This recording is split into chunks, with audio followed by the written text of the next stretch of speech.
So I'm back with more Millennium Dawn action, stepping into a familiar country, Japan. But oh my, how has it changed since 1945. No longer do we worship the Emperor as a god. Instead, he is simply a mere figurehead. But I think it's time we return the Emperor to his rightful place. So let's go ahead and make Japan imperial again. We've abandoned our defensive principles, which means we can now indoctrinate our people with the warrior spirit and give them the same overly fanatic, suicidal tendencies of old. Even though the Emperor is not yet our head of state, we should probably go ahead and get a head start here by taking over the Philippines. Either way, I don't think it's something that Abe would be completely against, so why not? You know, I never understood Millennium Dawn. You can literally invade any country you want, as long as they're not in a faction, and no one cares. It's like Philippines is sitting at the UN meeting like, hey guys, help us, and they're like, oh, I don't see a problem here. Really, I don't see the downside for Japan doing this in real life either. No international backlash. Philippines military is weak, easy to take over. Japan should just go for it, in my opinion. In spite of what you may think about my aggressive invasion, at least no one in the Philippines is getting executed anymore for smoking a joint. Why are all these Arab men celebrating atop a tank, you ask? Well, because the Emperor is back in charge. That's why. The whole world is excited about it. And with the Emperor the head of state now, his first act is to invade the Malaysian Empire, because there can be only one empire in Asia, and that is glorious Nippon Empire. Also, they got a lot of rubber. That's sweet, sweet rubber. Oh, yeah.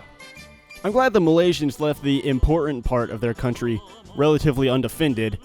As you can see, I've already spread out through the mainland part of Malaysia. I don't know what the fuck it's called.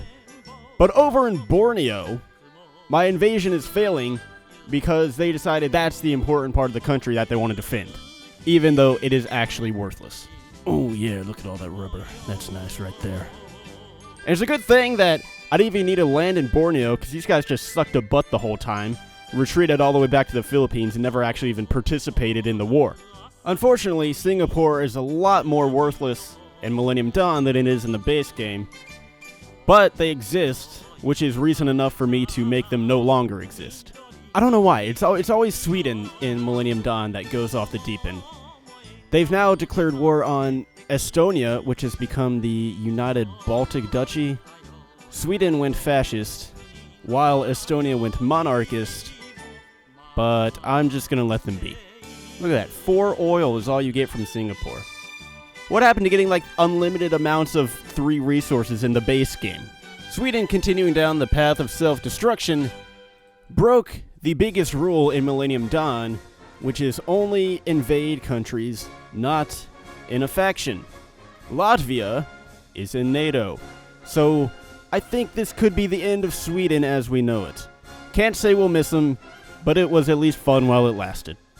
Yep, this was the only possible outcome of this situation. Wow, look at that, borders. Oh, here's the peace deal. So it looks like Denmark actually got Skåne back, while Finland took Lapland.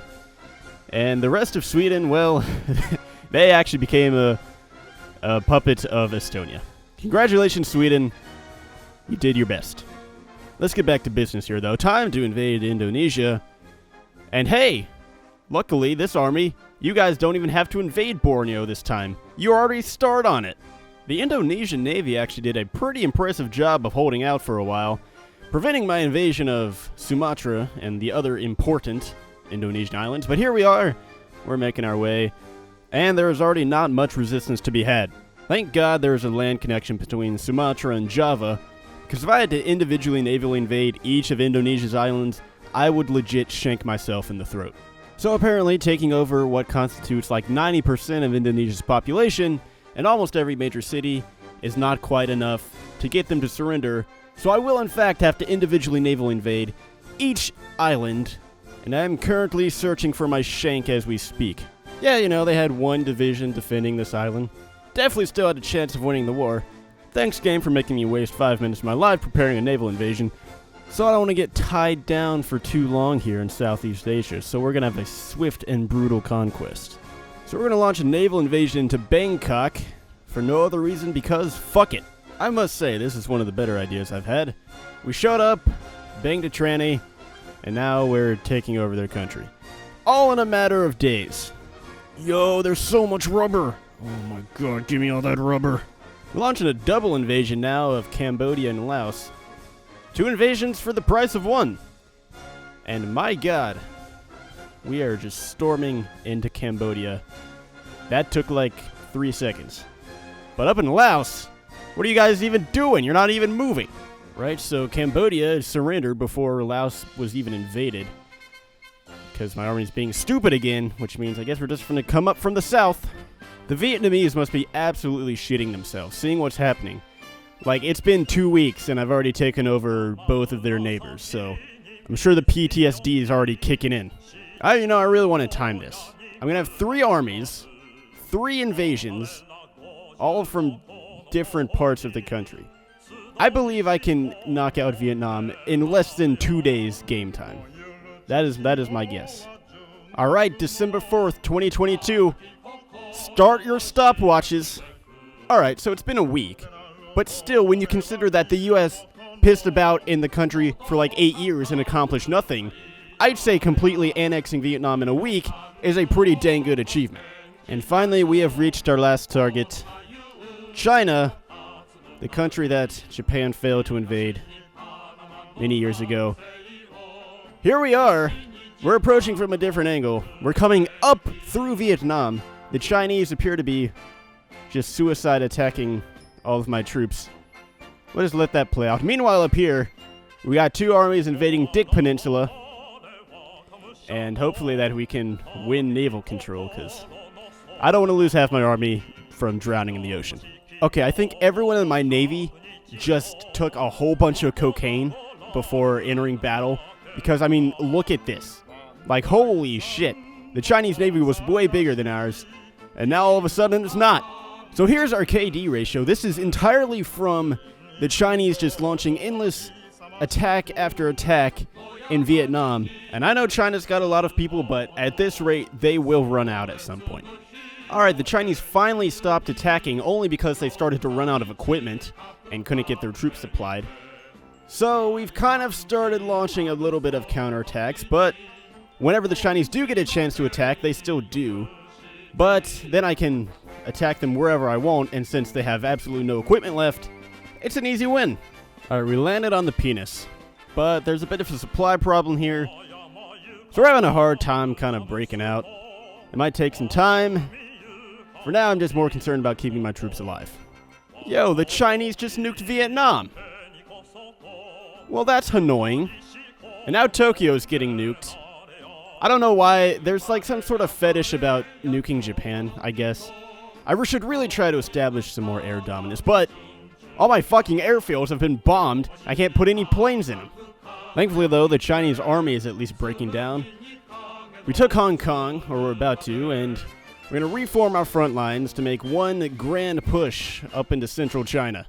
The Chinese are so short on equipment now after losing it all in the jungles of Vietnam that even with a supply shortage, we can start attacking from the Dick and begin to spread out even more. This is my favorite part, when my 2 armies will now commence docking and cutting China in half and leaving half of their army cut off from the rest. And I believe once I take this little port here, that should be the end of the war. Let's go ahead and stroll on in. Yep, here we are. Now, how am I going to carve up China? So here's what I've gone and done. I took most of China for myself, obviously. I made Hong Kong and Macau my puppets. I also reinstated the Qing dynasty, who's now ruled by Fat Jackie Chan. Unfortunately, they're called the Empire of China, but at least they have the Qing flag, which is cool. And so here we have it. I've done it. I've made Japan imperial again. We've retaken all the land, and a bit more, I would say, that we lost after World War II. Took a couple more nukes in the process, but this time we didn't bitch out. So there you go. Job done. And shout out to Coninos for being a top-tier Patreon sponsor. Thank you very much. And if you too are interested in supporting me on Patreon, you can find it with the link in the description.